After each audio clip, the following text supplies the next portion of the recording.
నేను అనుకుంటున్న కరెస్పాండెంట్గా కొనసాగుతున్న ఆర్ఆర్డి సజీవరాజు గారు కూడా అక్కడే ఉన్నారు. వారిని ఎంఆర్ఓ సమక్షంలో క్వశ్చన్ వేయడం జరిగింది. అయ్యా, మీకు ఏదన్నా అధికారికంగా ఈ ల్యాండ్ పైన ఎస్టీబీసీ ఆస్తుల పైన మీకు ఏదన్నా ఎవరన్నా మీకు లెటర్ ఇచ్చారా? మీరే ఈ ఆస్తులకు సంబంధించిన వ్యక్తి అని చెప్పేసి మీకు ఎవరన్నా ఇచ్చారా అని, కస్టోడియన్ అని మీకు ఎవరన్నా లెటర్ ఇచ్చాడంటే ఆయన ఏ మౌనం పాటించాడు.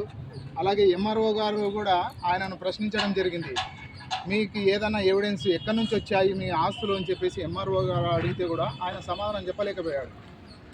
ఆ నేపథ్యంలో ఈ ఆస్తులు ఎవరివి అంటే పిఏబిసి అని చెప్పారు. పిఏబిసి అంటే వాళ్ళకి అర్థం కాలేదు. పిఏబిసి అంటే property of authority of Baptist council. ఈ పిఏబిసి రద్దు కావడంతో మీ ఆర్ఆర్డి గారికి కానీ ఆయన పైనున్న దివాకర్కి కానీ ఎలాంటి సంబంధం లేదు. వారు కూడా నిస్సహాయ స్థితిలో ఉండిపోవాల్సిందే, ఎవరికి అధికారం లేదు. కాబట్టి ఈ ఆస్తులను మేము క్షుణ్ణంగా ఆలోచించి అందరు సంఘాలు సమైక్యతతో పరిరక్షించుకోవాలని చెప్పేసి ఇక్కడికి రావడం జరిగింది. ప్రతి ఒక్కరూ సహకరిస్తున్నారు.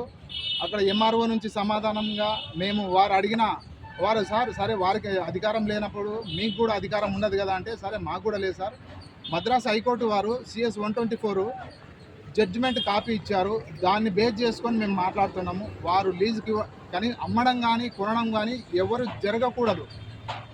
ఈ CS 124 జడ్జిమెంట్ కాపీ 2024 మార్చి 19వ తేదీన రావడం జరిగింది. అప్పటి నుంచి ఇప్పటి వరకు ఎవ్వరు అమ్మకూడదు, కస్టోడియన్గా కూడా ఎవరు లేరు. దీనికి సంబంధించిన వ్యక్తులు ఎవరు లేరు. అందరికీ సమానమైన హక్కులు ఉన్నాయి. ఎవరైనా ఇక్కడ ప్రేయర్ చేసుకోవాలనుకున్నా లేదంటే ఏదన్నా కార్యక్రమాలు జరుపుకోవాలనుకున్నా జరుపుకొని వెళ్ళిపోవచ్చు. కానీ ఇలాగ ఆక్రమించుకోవడము సబబు కాదు. కాబట్టి మా మా టీబీసీసీ తరఫున మేము తెలియజేసేది ఏమంటే, మీ అందరికీ ఈ CS 124 గురించి తెలుసుకోండి. ప్రతి ఒక్క యూత్కి మేము చెప్పేది ఏమిటంటే, CS 124 జడ్జిమెంట్ కాపీ మీ ముందు ఉంచుతాం. ఖచ్చితంగా దీని గురించి తెలుసుకోవాలని మనస్ఫూర్తిగా కోరుకుంటున్నాం. మా పేరు Krishnababu, Kurnool టీబీసీసీ general council member.